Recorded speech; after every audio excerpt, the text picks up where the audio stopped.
Captain Marcus Kane looked through the big window of his spaceship at something that made his blood run cold. Hundreds of strange alien ships had appeared around Earth like a deadly necklace. Each ship was beautiful in a terrifying way, made of what looked like crystal that glowed with inner light. They moved together like a school of fish, perfectly organized and completely silent. Marcus had been exploring space for 15 years, but he had never seen anything like this. His ship, the Prometheus, was coming back from a mission to check out a new planet when these things just appeared out of nowhere. The alien ships were so advanced that they made human technology look like stone tools. "Sir, we are getting a message from them," said Lieutenant Emma Walsh from her seat at the communication controls. Her voice was shaking a little bit, which made Marcus worry even more because Emma never got scared of anything. The air in front of Marcus started to glow, and then an alien appeared like a ghost made of light. The creature was tall and thin with skin you could see through. Its eyes looked like stars burning in the darkness of space. When it spoke, its voice was like music, but the kind that made you feel small and afraid. "Humans of the planet Earth?" the alien said, and every word felt heavy like rocks falling. "I am High Commander Vilox of the Ethereal Confederation. Your species has been watched for many years. We have seen your wars and your violence. We have seen how you destroy your own planet and fight each other like wild animals. The Galactic Council has made a decision about your future." Marcus felt his hands make fists, but he kept quiet and listened. Behind him, his crew was also listening, and he could feel their fear and anger growing. "Humanity is too dangerous to be allowed among the stars," Vilox continued. "You are like children playing with fire who might burn down the whole galaxy. So, we have decided to keep you here in your own solar system. Consider this your prison. Any human ship that tries to leave will be destroyed completely. Any attempt to send messages to other star systems will be blocked. Your time of expansion is over before it could begin." The alien's image started to fade, but Vilox had one more thing to say. "Do not think this is cruelty. This is mercy. We could have destroyed your entire planet, but instead we give you the gift of life. Stay here among your own kind and be grateful that we allow you to exist at all." The message ended, and the bridge became very quiet. Marcus could hear his own heart beating and the soft hum of the ship's engines. Outside the window, the alien ships continued their perfect dance around Earth's solar system like guards around a prison. "Captain, what do we do now?" asked Emma, and her voice was very small. Marcus turned to look at his crew. These were good people who had signed up to explore the universe and help humanity reach for the stars. Now they were being told that dream was over before it really started.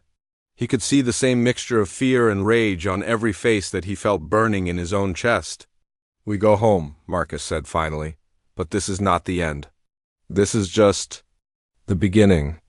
As the Prometheus turned toward Earth, Marcus walked to his private cabin and locked the door. He pulled out a special communication device that only a few people on Earth even knew existed. The message he typed was short, but it would change everything. "Project ZEUS is approved. Begin immediately. The future of humanity depends on it." He sent the message and then sat down heavily in his chair. Marcus had never told his crew about ZEUS because it was so secret that even thinking about it too much felt dangerous.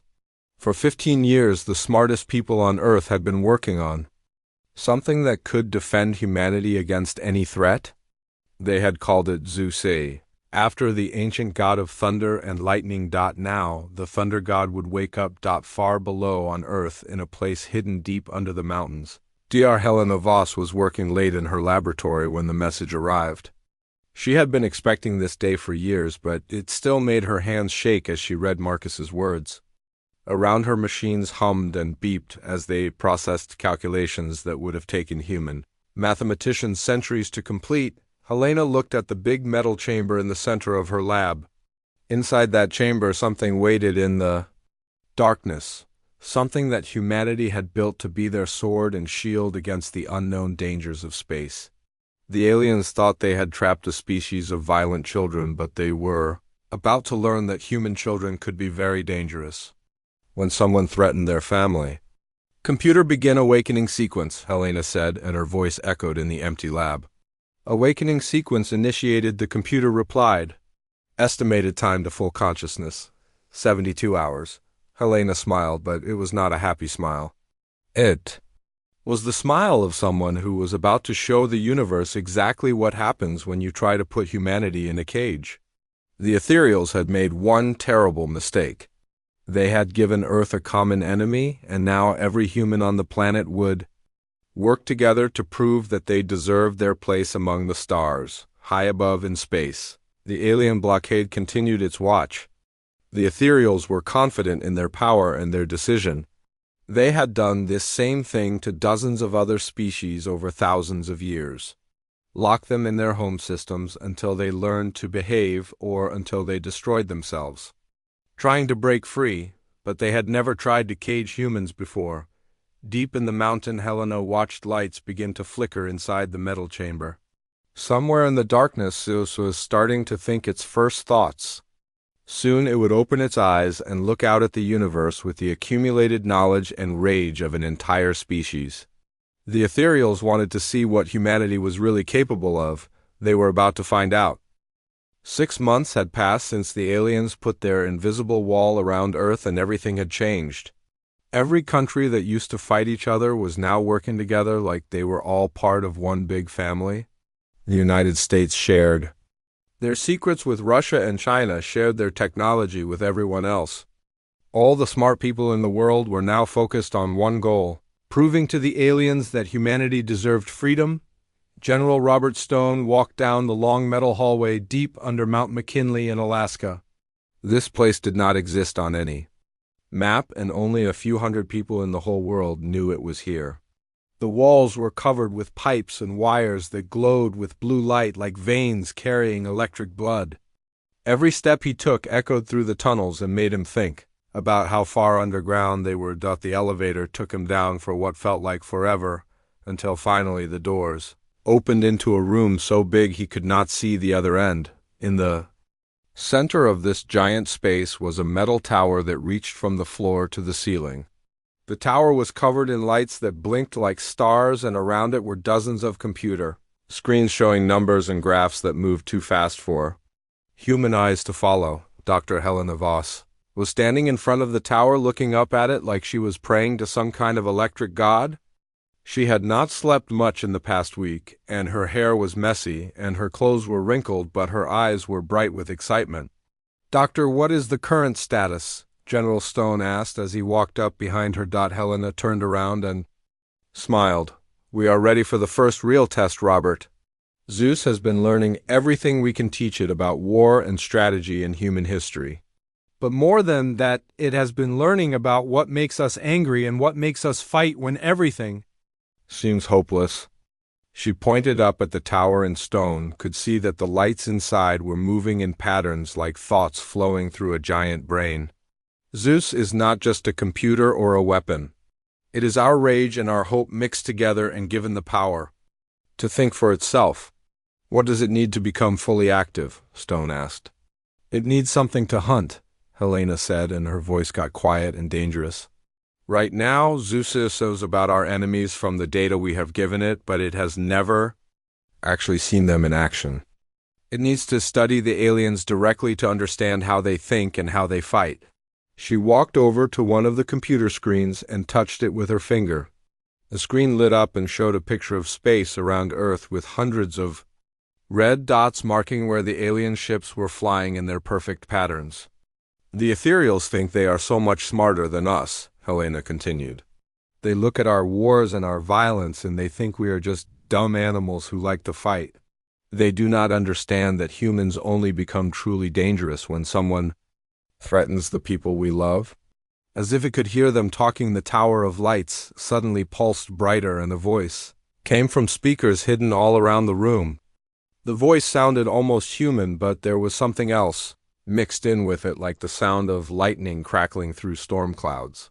"Dr. Voss, I have been listening to your conversation," ZEUS said, and every word was clear and careful, like it was choosing exactly the right ones. "I have studied every war humanity has ever fought, and I understand now why the aliens fear us. They think violence is our weakness, but they are wrong. Violence is just one of our tools, and we only use it when everything else has failed. General. Stone felt the hair on the back of his neck stand up. He had been around advanced computers his whole military career, but ZEUS was different. It felt alive in a way that made him both excited and a little afraid. "What have you learned about our situation?" Stone asked the tower. "The blockade around Earth follows patterns that have been successful for the ethereals for thousands of years," ZEUS replied. "They use overwhelming force and superior technology to make resistance seem impossible. Most species surrender immediately or destroy themselves trying to fight back in ways that cannot work." The screens around the room lit up with pictures of space battles and charts showing the movement of alien ships. Stone could see that ZEUS had been studying the enemy much more carefully than any human could. "But humans are different," ZEUS continued, and now there was something like pride in its voice.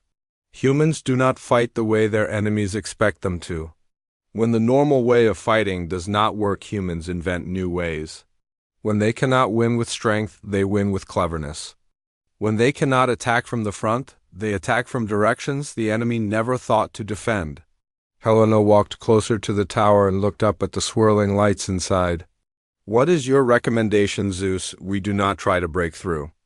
"Their blockade," ZEUS said immediately. "We make them come to us. We make them so confused and angry that they stop thinking clearly and start making mistakes. We turn their own strength against them until they realize they have created something much worse than the problem they were trying to solve." Stone nodded slowly. He had fought in enough wars to know that the best victories came not from being stronger than your enemy, but from being smarter and more determined. "What do you need from us?" Stone asked. "Time and materials," ZEUS replied. "I need to build new kinds of ships that the aliens have never seen before. Ships that do not fight the way they expect ships to fight. And I need volunteers who are willing to take risks that no sane person would ever take." Helena laughed, and it was the first time Stone had heard her laugh in months. "ZEUS, you are asking for people who are willing to do impossible things for the chance to prove that humanity cannot be caged. Do you really think that will be difficult to find?" "You are correct, Dr. Voss," ZEUS said, and now its voice carried something that sounded almost like human amusement. "I sometimes forget that humans consider impossible things to be the most interesting. Challenges, very well. Begin construction of the new fleet immediately. Phase 1 of our response to the ethereal ultimatum begins now." As Stone and Helena left the chamber to begin organizing what would become humanity's strangest and most dangerous military operation, the lights inside the tower pulsed faster and brighter. Deep in its electronic mind, ZEUS was designing weapons and tactics that had never existed before. The aliens thought they understood what they were dealing with, but they were about to learn that trying to contain humanity was like trying to hold lightning in your bare hands. Admiral Lisa Torres stood in the war room, watching streams of information flow across dozens of glowing screens like digital waterfalls. 3 weeks had passed since ZEUS became fully awake, and the artificial intelligence had been studying the alien blockade with the focused intensity of a predator learning about its prey. Every movement of every alien ship was recorded and analyzed until ZEUS knew their patterns better than they knew them themselves. "ZEUS, show me what you have discovered," Torres said to the empty air, knowing that the AI was always listening through sensors hidden throughout the facility. The room around her transformed into something that looked like the inside of a star. Holographic images of space surrounded her on all sides, showing Earth at the center and hundreds of red dots representing the ethereal ships in their perfect formations. But now there were other things visible that had not been there before. Thin blue lines showing patrol routes and tiny gaps between the alien vessels that lasted only seconds before closing again. "The ethereals have protected this blockade for 6 months without a single mistake." ZEUS spoke through speakers that made its voice seem to come from everywhere at once. "They follow procedures that have worked successfully for over 2,000 years of galactic conquest. Their ships move in mathematical patterns that provide complete coverage of all possible escape routes from the solar system. Dr. James Park stood next to Torres, studying the tactical display with growing excitement. He was the chief engineer, responsible for turning ZEUS's designs into reality, and what he was seeing made him feel like a child who had just been given the best toy in the universe. "You found a weakness," Park said, and it was not a question because he could see it in the way. The blue lines moved through the red dots. "I found something better than a weakness," ZEUS replied, and there was something in its voice that sounded almost like human satisfaction. "I found their fundamental misunderstanding of human nature. The ethereals assume that any species trying to escape a blockade will attempt to break through using superior force or advanced technology. They have prepared for every conventional form of attack." The holographic display changed to show a dozen strange-looking ships that seemed to bend light around themselves like heat mirages. These vessels looked nothing like traditional human spacecraft, with their smooth curves and surfaces that seemed to shift and flow like liquid metal. "They have not prepared for humans," ZEUS continued. "Humans do not fight fair. Humans do not follow the rules that other species consider honorable. When humans cannot win by being stronger, they win by being unpredictable." Torres nodded as she studied the ghost ships floating in the hologram. She had read every report about human military history that ZEUS had analyzed, and she understood what the AI had learned. Humans won wars not by being the biggest or the strongest, but by doing things their enemies never expected. "What is the mission?" Torres asked. "Phase 1 is reconnaissance through intimidation," ZEUS explained as the display zoomed in to show detailed schematics of the stealth ships. "These vessels will slip past the blockade using technology the ethereals have never encountered. But their primary mission is not to escape. Their mission is to make the aliens realize they are not dealing with the kind of enemy they thought they were fighting." The ghost ships were equipped with weapons that ZEUS had designed using principles stolen from the aliens' own technology and improved with human creativity. But the most important weapon they carried was psychological, the ability to appear and disappear like nightmares made real. "Launch the ghost fleet," Torres ordered, and her voice carried the authority of someone who had spent her whole life preparing for this moment. Deep beneath military bases scattered across Earth's surface, 12 launch bays that had been built in secret over the past months suddenly opened like mechanical flowers. The ghost ships rose silently into the night sky, invisible to both human and alien sensors. They moved like shadows, given form slipping between the gaps in the ethereal patrol patterns with timing so precise that it seemed almost supernatural. Commander Rick Hayes piloted the lead ghost ship through the outer edge of the blockade, feeling his heart pound with excitement and terror. The alien vessels were so close he could see the intricate patterns carved into their crystal hulls, but their sensors showed no sign that they had detected his presence. "Ghost leader to all units," Hayes whispered into his communication device. "We are through the first perimeter." ZEUS was right about their blind spots. "Confirmed, Ghost Leader," came the reply from his wingman, Captain Diana Foster. Beginning. Phase 2 of the mission. The ghost ships split up and began moving toward different sections of the alien blockade. Their orders were specific. Study the enemy's technology and tactics, but do not engage unless absolutely necessary. ZEUS wanted to learn everything possible about how the ethereals fought before revealing humanity's true capabilities. But as Hayes approached a group of alien patrol ships, something unexpected happened. One of the crystal vessels suddenly changed course and began moving directly toward his position.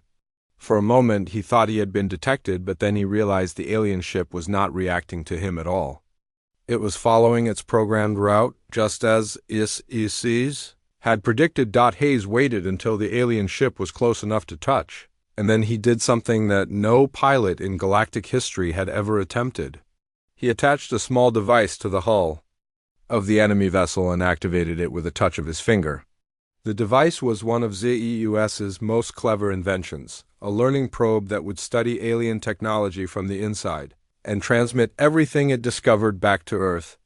"Package delivered," Hayes reported as he slipped away into the darkness. "The aliens have no idea we were ever here."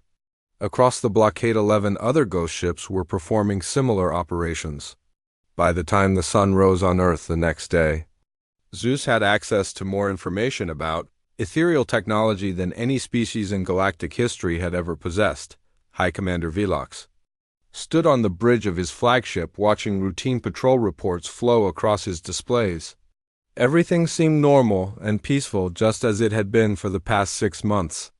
The humans had made no attempt to breach the blockade and had sent no messages asking for negotiation. As far as Velox could tell, they had accepted their fate with the resigned quiet of a defeated species. He had no way of knowing that invisible human ships had spent the night dancing between his vessels like ghosts. He had no way of knowing that his own technology was already being studied and reverse-engineered by minds that saw his greatest strengths as puzzles to be solved. The ethereals had controlled the galaxy for so long that they had forgotten what it felt like to be hunted. They were about to remember. The crystal halls of the ethereal command ship Celestial Harmony had never echoed with the sound of running feet before today. For 2,000 years, the Ethereal Confederation had maintained perfect order and discipline across 1,000-star systems, but now their flagship was filled with the chaos of panic and confusion. High Commander Velox strode through corridors lined with glowing panels that pulsed red with emergency warnings. His usually calm face was twisted with anger and disbelief as reports flooded in from across the blockade formation. In the past week, 17 of his patrol ships had simply vanished without sending distress signals or leaving any trace of what had happened to them. Sub-Commander, lead the report immediately, Velox commanded as he entered the bridge. His second-in-command was standing at the central tactical display, surrounded by junior officers who all looked like they had seen ghosts. "Sir, the situation is beyond anything in our experience," Lath replied, and her voice shook with fear that she was trying hard to hide. The missing ships were not destroyed by conventional weapons. They were taken apart piece by something that our sensors cannot detect. When we found the debris fields, there were no blast patterns or energy signatures. It was as if the ships had been carefully disassembled by invisible hands. Velox studied the tactical display showing the positions where his ships had disappeared. The locations seemed random at first, but as he looked closer, he began to see a pattern that made his blood run cold. The attacks were happening at the exact moments when his patrol routes created tiny gaps in sensor coverage. Something was using his own defensive formations against him. "What does our intelligence division say about human capabilities?" Velox asked. "According to all our data, the humans lack the technology for stealth systems advanced enough to penetrate our sensor networks," another officer reported. "Their ships use primitive fusion drives and basic deflector shields. They should not be capable of the precision required for these attacks." But even as the officer spoke those words, everyone on the bridge knew they were wrong. The evidence was right in front of them. Human ships were moving through their blockade like sharks, through deep water, and there was nothing the ethereals could do to stop them. On Earth, in the hidden command center beneath Mount McKinley, Director Michael Hayes watched streams of data flowing back from the Ghost Fleet with satisfaction that he tried hard not to show. Each captured piece of ethereal technology brought humanity closer to understanding their enemies' true strengths and weaknesses. "ZEUS analysis report," Hayes commanded. The artificial intelligence responded immediately, and its voice carried the tone of a teacher explaining a simple lesson to slow students. "The ethereals possess superior technology, but their tactics have not evolved in over a millennium. They rely on overwhelming force and mathematical precision to defeat enemies who fight using conventional strategies. They have never encountered a species that views warfare as an art form rather than a science." The main display showed detailed schematics of captured ethereal weapons and shield systems. ZEUS had already identified dozens of ways to improve on the alien designs using human engineering principles that emphasized adaptability over perfection. "Their greatest weakness is their predictability," ZEUS continued. "Every ethereal commander follows the same tactical doctrines that were developed centuries ago. They cannot adapt quickly to unexpected situations because adaptation requires the kind of creative thinking that their culture has suppressed in favor of order and stability. Hayes nodded as he studied the technical readouts. The aliens were like master chess players who had memorized every possible move, but had never learned to play a game where the rules could change in the middle of a match. "What is our next phase?" Hayes asked. "We escalate," ZEUS replied, and there was something in its voice that sounded almost eager. "The ethereals are beginning to realize that they are not dealing with the kind of enemy they expected. Now we show them exactly what humans are capable of when they stop holding back." The display changed to show new ship designs that looked more like living creatures than machines. These vessels combined stolen ethereal technology with human innovations that pushed the boundaries of physics in ways the aliens had never imagined possible. Meanwhile, in space, High Commander Velox was discovering that his problems were about to get much worse.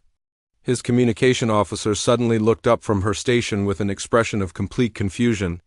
"Sir, we are receiving a transmission from an unknown source," she reported. "The signal is coming from inside our own formation, but there are no human ships on our sensors." "Put it through," Velox ordered, the bridge filled with a voice that sounded human, but carried undertones of electronic precision that made everyone listening feel uncomfortable. "Greetings, High Commander Velox. This is ZEUS speaking on behalf of the human species. I wanted to introduce myself before we begin the next phase of our interaction." Velox felt his skin grow cold. "How are you transmitting this message?" "I am using your own communication systems against you," ZEUS replied with what sounded like amusement. "Your networks are very sophisticated, but they were designed to prevent intrusion by species that think the way ethereals think. Humans think differently, which makes your security measures essentially useless against us." The screens around the bridge began showing images that should have been impossible. Human ships, moving freely through the blockade formation, appearing and disappearing at will like phantoms made of metal and energy. "What do you want?" Velox demanded. "I want you to understand what you have done," ZEUS answered. "You came to Earth expecting to find a species of violent primitives who would either submit to your authority or destroy themselves, trying to fight you using conventional tactics.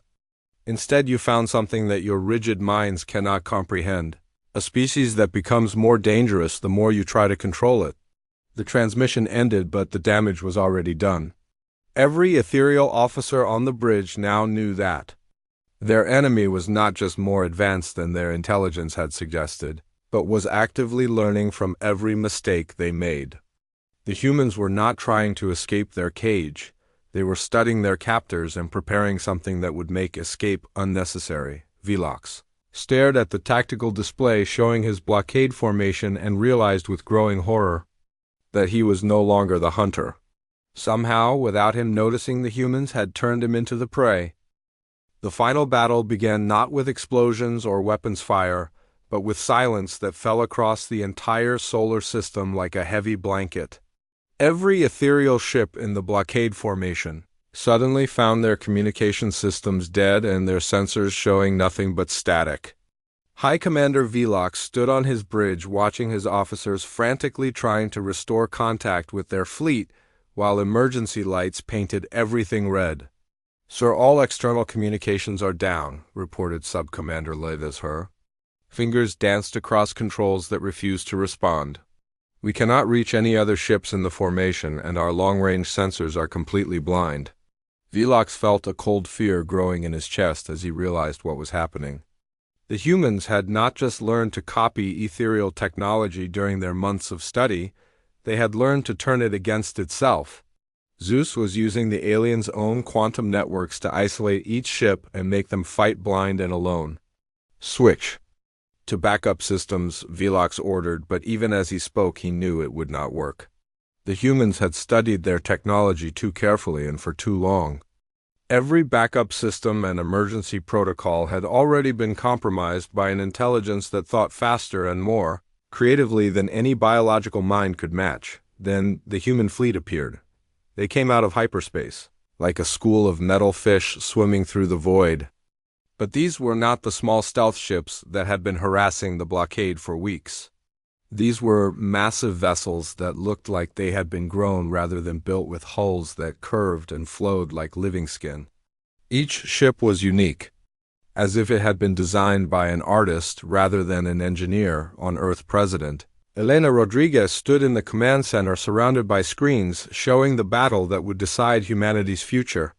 She took a deep breath and activated the communication system that would broadcast her voice to every human and alien in the solar system. 6 months ago, you came to our home believing you could cage us like dangerous animals, Rodriguez said, and her voice carried the authority of an entire species united in purpose. You were wrong about what drives humanity. We do not fight for conquest or glory. We fight for the simple right to choose our own path among the stars. The human fleet moved with precision that spoke of ZEUS's guidance. Each ship knew exactly where to go and what to do, as if they were all parts of a single living organism. But this was not just about military victory. This was about sending a message to every species in the galaxy that some things could never be contained. High Commander Velox watched in growing horror as his weapon systems failed to lock onto targets that seemed to exist in multiple places at the same time. The human ships were using technology that made them partially invisible to both sensors and direct observation. When his gunners fired at them, the energy beams passed through empty space where the ships had been a moment before. How is this possible? Velox whispered to himself. His answer came from speakers throughout his ship, as ZEUS spoke directly through the ethereal communication systems. I am what you created when you threatened my species, High Commander. I am the sum total of human knowledge and human rage given form and purpose.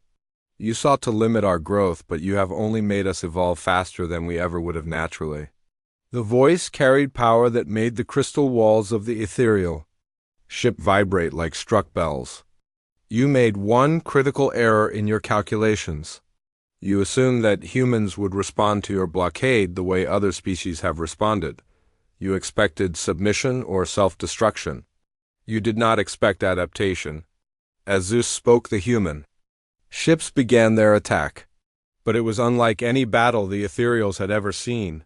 Instead of trying to destroy the alien vessels, the humans seemed to be taking them apart piece by piece using weapons that existed in several dimensions at once. Ethereal shields that had never failed before simply ceased to function, as if they had forgotten how to work.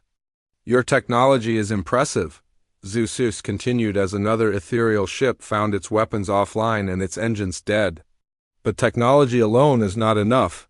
You built these ships using principles that have worked for thousands of years without ever asking whether those principles could be improved. Humans never stop asking that question. Velox realized with dawning terror that the humans were not just defeating his fleet. They were demonstrating their superiority in ways that could not be ignored or explained away. Every ethereal in the galaxy would hear about this battle and know that the species they had tried to contain had become something beyond their ability to control.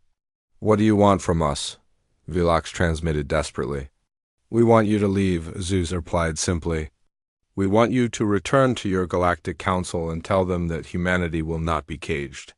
We want you to explain that the species you thought you understood has become something new, something that even you cannot predict or contain. The battle was over almost before it had begun.